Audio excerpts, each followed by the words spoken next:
तो हम एक बार फिर से हाजिर हैं इस वीक का वीकली एनालिसिस लेके। इस वीक के एनालिसिस में हम दोबारा से डिस्कस करेंगे सारी चीज़ों को, निफ्टी को, निफ्टी से रिलेटेड चार्ट को, उसके डेरिवेटिव डेटा को, स्टॉक्स को हम डिस्कस करेंगे। हम और भी डिस्कस करेंगे, यूएसडी आईएनआर को डिस्कस करेंगे, ऑप्शन स्ट्रेटजीज को डिस्कस करेंगे।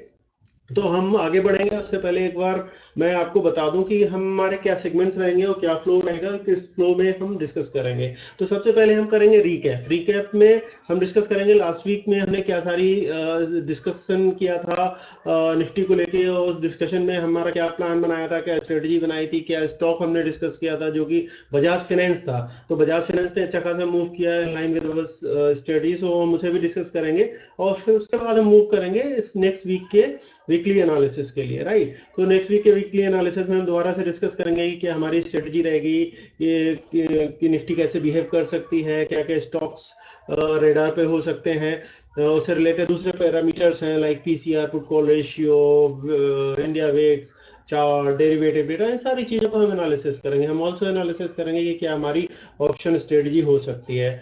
तो इससे पहले हम स्टार्ट करते हैं, तो हम एक क्विक रिकैप ले लेते हैं। तो अगर आपको रिकैप याद हो तो लास्ट वीक में हमने डिसाइड किया हुआ था कि हमारा जो मोस्ट पॉसिबली जो निफ्टी रहेगा वो हमारा एक इनिशियल कुछ डेज में रेंज बाउंड रहेगा ही रहेगा। हमारा जो प्लान था वो ये था कि ये अपवर्ड एंड रेंज बाउंड, ये प्लान था कि जो हमारा एक क्रिटिकल लेवल पे यहाँ पे चल रहा था। अगर हम देखें तो ये हमने यहाँ पे 10 तारीख की कैंडल को देखें, 10 तारीख की कैंडल, सॉरी इस 11 तारीख की कैंडल पे जो हमारी लास्ट फ्राइडे की थी, उसके बाद हमने वीडियो बनाया था। उस वक्त हमने डिस्कस किया ये जो हमारा ये जो लेवल है 13,500 के जिस पे पीछे क्लोज होके चल रहा था, ये वाला लेवल, राइट। तो ये वाला लेवल हमने डिस्कस किया था जो कि 600 के नीचे क्लोज हो रहा था, और हमने डिस्कस किया था कि जो हमारा अभी मोमेंटम है, everything was very clear that upward movement, but अभी इस लेवल पे ये लग रहा था कि काफी क्रिटिकल लेवल है, होल्ड नंबर है एक तरह से, तो यहाँ पे कुछ वक्त गुजारेगा। तो उसी तरीके से अगर आप देखो तो इसने कुछ वक्त यहाँ पे गुजारा भी है। शुरुआत के 2 दिन की 14 तारीख की 15 तारीख की कैंडल इसके आसपास ही कुछ रखे, राइट। फिर इसने थोड़ा सा मूव ऊपर को दिखाया और फिर ये हो गया। पर अगर आप देखें जो हमने जो रेंज डिस्कस करी थी लास्ट वीक में, वो हमारी रेंजेस थी। जो हमारी मीडियम रेंज थी वो थी 13,300 से 13,700 की, और जो हायर रेंज थी वो थी 13,000 से 13,800 की, जो कि हम स्ट्रेटजी के पार्ट में भी डिस्कस किया था। तो अगर आप देखें ये थर्सडे की कैंडल है, राइट। ये वाली जो कैंडल है ये थर्सडे की कैंडल है। कैंडल को, इस वाली कैंडल की बात कर रहा हूँ, इस वाली कैंडल को, सॉरी दिस वन। तो ये जो कैंडल है इसको थर्सडे की कैंडल है, और थर्सडे की कैंडल को अगर हम देखें तो ये 13,747 पे जाके क्लोज हुई। तो अगर आप देखें हमारी जो हायर रेंज थी वो 13,800 थी, उसके अंदर ही रही। इवन अगर आप फ्राइडे की भी देखें तो फ्राइडे 13,700 पे क्लोज हो रहा है, ये भी इसके अंदर ही क्लोज हुई। तो जो हमारी हायर रेंज के अंदर ही क्लोज हुई, इवन हमारी जो लो मिड रेंज थी 700 की, उसके भी अंदर देखें। क्योंकि जब भी आप वीकली स्ट्रेटजी बनाते हो तो मैक्सिमम आपका प्लान होता है कि बुध की लास्ट सेशन में काट दोगे या थर्सडे की लास्ट सेशन में काट दोगे। तो अगर आप देखें तो निफ्टी ने ऑलमोस्ट वही रिएक्ट किया जैसा हम प्लान कर रहे थे। अब हम क्विकली देख लेते हैं कि हमने लास्ट वीक में कौन सा स्टॉक देखा था। तो हमारा लास्ट वीक का जो स्टॉक था वो था Bajaj finance, right. Bajaj finance में अगर हम देखें तो ये इस वाली कैंडल पे हमने डिस्कस किया था। ये जो कैंडल है हमारी, ये वाली कैंडल, राइट, इस वाली कैंडल पे हमने डिस्कस किया था, और हमने ये डिस्कस किया था कि हमारा जो लेवल है 4888 का, अगर ये काफी दिनों से कंसोलिडेशन चल रहा था, रोलिंग भी यहाँ पे दिख रहा था, ये सारी चीजें जो हमारे ये में है ये भी पॉजिटिव थे और आरएसआई भी पॉजिटिव था, और काफी कंसोलिडेशन हो भी चुका था। तो हमारा ये था स्टडी, अगर ये ब्रेकआउट करता है 48,888 के ऊपर क्लोज देता है तो, और वॉल्यूम के साथ क्लोज देता है, तो हम नेक्स्ट सेशन से हम इस पे बाई पे जा सकते हैं। तो देखो नेक्स्ट मंडे को ही इसने क्लोज दिया है, और इसका अगर आप क्लोज देखें तो ये क्लोज इसका था 4,898 का। मतलब इसने अपने जो लाइन की ट्रेंड लाइन के ऊपर ही क्लोज दिया। फिर उसके बाद का मूवमेंट देखें, फिर इसने जो मूवमेंट लिया है नेक्स्ट डे से, इतना लंबा तगड़ा मूवमेंट लिया जो इतने ऊपर क्लोज हुआ, फिर थोड़ा इसने ऊपर स्विंग किया, फिर अगेन फिर ये ऊपर गया। तो अगर आप देखें तो इसने, अगर हम राउंड फिगर भी ले लें, ये वाला वैल्यू जो की थी आपकी क्लोज वैल्यू थी 4898, मतलब 4900 की को हम राउंड फिगर ले लें और हम यहाँ पे देख लेंगे हमारा करीब गया 5300 से ऊपर तक गया, तो करीब 400 पॉइंट का इसने 3 सेशन के अंदर ही मूवमेंट दिखा दिया। So this is the beauty of proper analysis. So ये तो था रिकैप। अब हम क्विकली हम चलते हैं हमारा नेक्स्ट वीक का एनालिसिस हमारा ये है कि अभी भी आप देखें फॉर श्योर सारी चीजें पॉजिटिव हैं, एवरीथिंग इज पॉजिटिव। कोरोना की वैक्सीन आ रही है, वैक्सीनेशन स्टार्ट हो गया, हिंदुस्तान में भी चीजें सही जा रही हैं, कोरोना के हिसाब से कोई ऐसा नेगेटिव चीज नहीं आ रही है। तो sentiment everything to me is positive. But यहाँ पे हम देखें तो हम ऑल टाइम हाई पे चल रहे हैं और 13,700 को भी हमने ब्रेक कर दिया है। 13,800 काफी कन्विंसिंग लेवल है और नंबर है। तो यहाँ पे मुझे लग रहा है कि जो लास्ट वीक टाइप की ही कुछ हमारा प्लान रहेगा, अपवार्ड का मूव रहेगा, सेंटीमेंट अपवार्ड ही रहेगा। बट यहाँ पे थोड़ा मोमेंटम हमें उतना हाई नहीं देखना चाहिए as long as it doesn't break this 13,800 के लेवल को ब्रेक नहीं करता है। तो इस लेवल पे थोड़ा वक्त गुजार सकता है। This is what I understand कि थोड़ा वक्त इसको गुजार सकता है ये मार्केट, और इसको थोड़ा वक्त गुजारना भी चाहिए for you know proper upward movement. और अगर ये 13,000 का ये लेवल निकालता है, राइट, 13,000 के लेवल को अगर ये तोड़ 13,800 के लेवल को ये तोड़ता है, तो फिर ये हमारे पास पॉसिबिलिटी खुल जाती है कि मार्केट 14,000 के जो होल नंबर है वहां तक जा सकता है। फिर वहां पे जाके मोस्ट प्रोबेबली ये रुक सकता है, या ये भी हो सकता है अनदर यूज केस ये भी हो सकता है कि 13,800 पे ये जाके थोड़ा करेक्शन करे। क्योंकि आप इस लेवल से देखिए, ये जो लेवल है यहाँ पे इसने थोड़ा करेक्शन दिखाया, उसके बाद से एक तरह से यहाँ पे हल्का सा करेक्शन हल्का सा कंसोलिडेशन दिखाया, इसका चलते ही जा रहा है। तो ये जो लेवल है 13,100 से 13,700, 600-700 पॉइंट लगातार भाग चुका है। तो यहाँ पे एक करेक्शन ड्यू है और वो करेक्शन कभी भी आ सकता है, 13,800 पे आ जाए या 14,000 पे आए।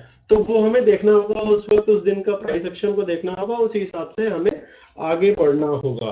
तो ये तो हो गया आपका चार्ट एनालिसिस। तो हम चार्ट से हम क्विकली चलते हैं, हम देखते हैं कि हमारा ऑप्शन चेन क्या बोल रही है। तो ऑप्शन चेन में अगर आप देखें तो हमारा अभी एटीएम 13,800 मैं कंसिडर कर रहा हूँ, 13,760 चल रहा है, पर मैं इसे कंसिडर कर रहा हूँ।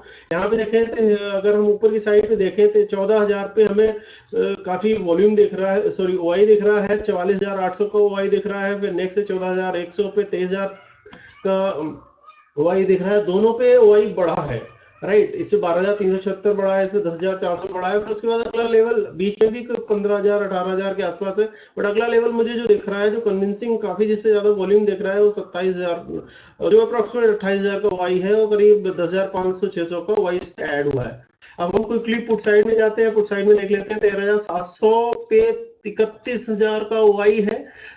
13,500 पे मुझे नेक्स्ट लेवल 29,000 का वाई दिख रहा है। 13,400 पे 20,000 का वाई दिख रहा है। तो यहाँ पे भी अगर आप देखो वाई बढ़ रहा है और यहाँ पे पुट सेल हो रहा है। इस साइड में देखें तो कॉल सेल हो रहा है। इसमें भी अगर आप देखें 13,000 पे काफी कन्विंसिंग, अगर आप देखें 26,000 26,500 का वाई है, 5,500 का वाई ऐड हुआ है। तो अगर आप देखें दोनों तरफ से सेलिंग हो रही है और यहाँ पे रेंज शिफ्ट हो रही है और रेंज थोड़ी नैरो भी हो रही है। आप लास्ट वीक में देखें तो हम देख रहे थे 13,000 से के आसपास नीचे की साइड में ज्यादा था। अगर इस बार हम देखें तो ऊपर को बढ़ाया, 14,000 पे आपको काफी वाई दिख रहा है, राइट। तो एक रेंज शिफ्ट भी हो रहा है, रेंज नैरो भी होता जाएगा। तो इस हिसाब से अगर हम देखें हमारी जो शॉर्ट रेंज जो मुझे दिख रही है, शॉर्ट रेंज दिख रही है 13,400 से मुझे दिख रही है 14,000 की, राइट। यस, और आई मीन मीडियम रेंज। अगर शॉर्ट रेंज बोलूं तो मुझे मतलब टू बी ऑनेस्ट ये जो रेंज लग रही है 13,700 से 13,800, इसमें लग रहा है कि इस बीच में थोड़ा टाइम 1-2 सेशन तो जाना चाहिए। मिड रेंज अगर मैं बोलूं 13,400 से 14,000 की है, और बड़ी रेंज बोलूं तो 13,000 से 14,100। आप बोलेंगे कि 14,100 क्यों, सॉरी, पर मुझे लग रहा है कि अभी ऊपर हम जा रहे हैं तो यहाँ पे हम फंसेंगे और थोड़ी देर हमें वक्त जाना चाहिए। तो हाई रेंज में जो मुझे लग रही है वही यही है, 13,000 से 14,100, मिड रेंज 13,400 से 14,000, और वेरी शॉर्ट रेंज बोल सकता हूँ 13,700 से 13,800। अब हम देख लेते हैं कि ग्राफिकली ये कैसे दिख रहा है, जिससे कि आप इस चीज को बहुत अच्छे से समझ सकें, क्योंकि डेटा समझना कई बार उतना इजी नहीं होता है, इजी टू ग्रेस्प नहीं होता। तो हम देख लेते हैं कि वाई चेंज कितना हुआ। वाई चेंज अगर हम देखें तो हमें कॉल साइड में वाई ज्यादा दिख रहा है और पुट साइड में कम। सेम वही चीज जो हम उसके डेटा पे देख रहे हैं। तो यहाँ पे वाई ज्यादा बड़ा है 18 तारीख में।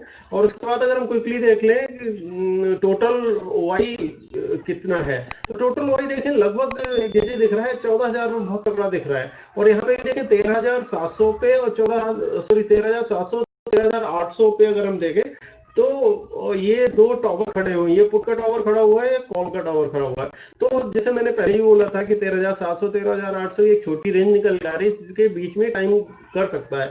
और अगेन यहाँ पे अगर आप देखें तो आपको कुछ ट्रेड कॉन्ट्रा ट्रेड्स मिल सकती है, रिवर्सल ट्रेड मिल सकते हैं। 18 पे कुछ एक नीचे का प्राइस एक्शन टेस्ट मिल सकता है, 13,700 पे मिल सकता है, 14,000 पे तो फॉर श्योर एक आध मिल जानी चाहिए, व्हाट आई अंडरस्टैंड।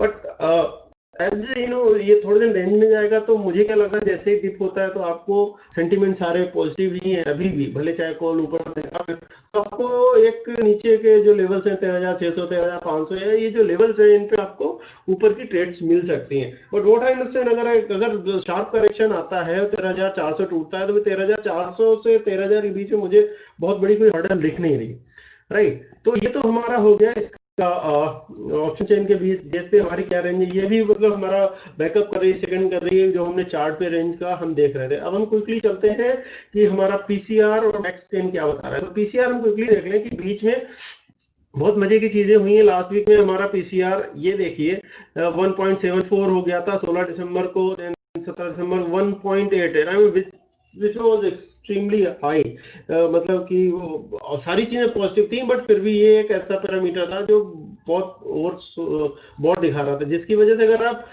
देखें तो चार्ट पे देखा तो ये कैंडल ने मतलब एक तरफ देखेंगे बाकी सारी चीजें पॉजिटिव थी या नेगेटिव थी, इसकी वजह से ये यहीं पर घूम गया। तो हर पैरामीटर अपना अपना कुछ काम करता है, तो इसने भी अपना काम किया और फिर उसके बाद थोड़ा करेक्शन हो गया 1.6 आ गया, जो कि काफी सारा करेक्शन है।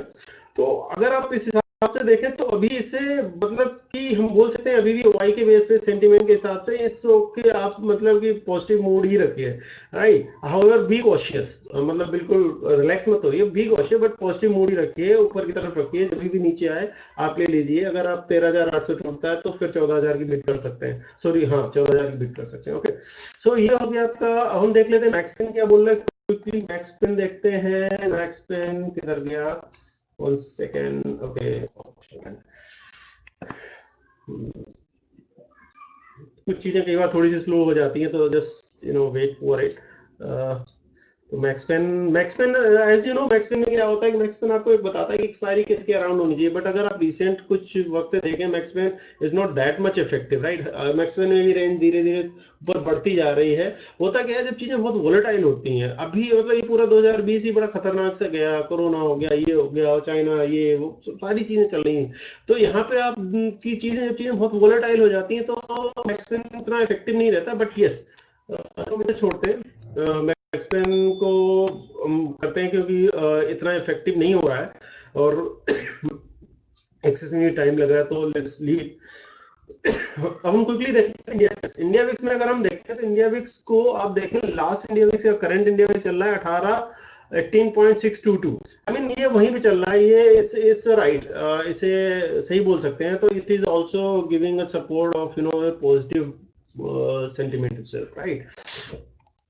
तो ये सारी चीजें होंगी, हमारा चार्ट हो गया, हमारा ओआई हो गया, हमारा पीसीआर हो गया, हमारा इंडिया विक्स हो गया। तो सारी चीजों को हम मिला लें और हम एक अपना एक रेंज निकालें, तो रेंज वही बन के आती है जो मैं बोल रहा हूँ कि वो सेंटीमेंट वही बनता है पॉजिटिव अपवर्ड। मोस्ट प्रोबेबली थोड़ा वक्त गुजारेगा ये यहाँ इस लेवल पे वक्त गुजारेगा, इस वाले लेवल पे, और जो ऊपर का लेवल है 14,000 अगर 13,800 तोड़ता है वहीं जाएगा। तो और छोटी रेंज अगर जैसे हमने बात करी, छोटी रेंज वही मुझे 13,700 13,800 की दिख रही, और बड़ी रेंज वही 13,400 से 14,000 की दिख रही है, और मेन सबसे बड़ी रेंज 13,000 से दिख रही। तो इन रेंजेस को ध्यान रखें, इन लेवल्स को ध्यान रखें, उस हिसाब से आप अपना प्लान में इस चीज को देखें कैसे फिट बैठता है। तो ये तो हो गया हमारा सारा ऑप्शन चेन, पीसीआर, सारी चीजें हो गई। अब हम क्विकली चलते हैं, देख लेते हैं कि ये जो यूएसडी आईएनआर पेज खुल जाता है, तो मैं इसे जरूर दिखाना चाहूंगा यूएसडी आईएनआर ने कैसे बिहेव किया, बट थोड़ा इंटरनेट गड़बड़ कर रहा है, अगर नहीं खुलता है तो we will straight forward move on to other thing.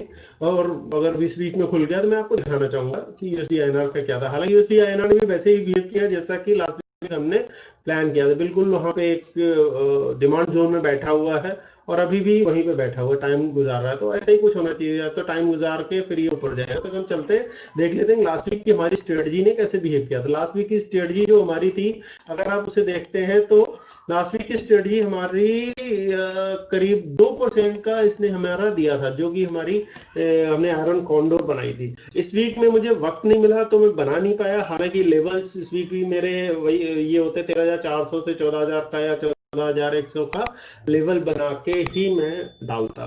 तो आप देख सकते हैं कि कैसे बिहेव करता है और उसी हिसाब से अपना ऑप्शन स्टडी बना सकते हैं कि मंडे को भी अगर आपको मौका मिलता है तो आप जरूर देख सकते हैं। ये सारी चीजें हमें खुल गया है, खुलने दो तब तक हम देखते हैं। तो तब तक हम एक काम करते हैं, जब तक ये खुल रहा है, एसडीआई खुल रहा है, तब तक हम क्विकली रिलायंस को देख लेते हैं। मैं डिस्कस करना चाहूंगा। तो रिलायंस में अगर आप देखें, एक तरह से एक पैटर्न बन रहा है, राइट, एक ट्रायंगल पैटर्न बन रहा है और ये इसका जो 200 डेमा है, 200 डेमा में सपोर्ट ले रहा है और ऊपर की ट्रेंड लाइन के नीचे है। इस ट्रेंड लाइन ऊपर जो 2174 की ट्रेंड लाइन और नीचे जो आपका इसका 1800 साढ़े 1800 का डेमा का लेवल चल रहा है, इसके बीच में एक ट्रायंगल पैटर्न बना रहा है।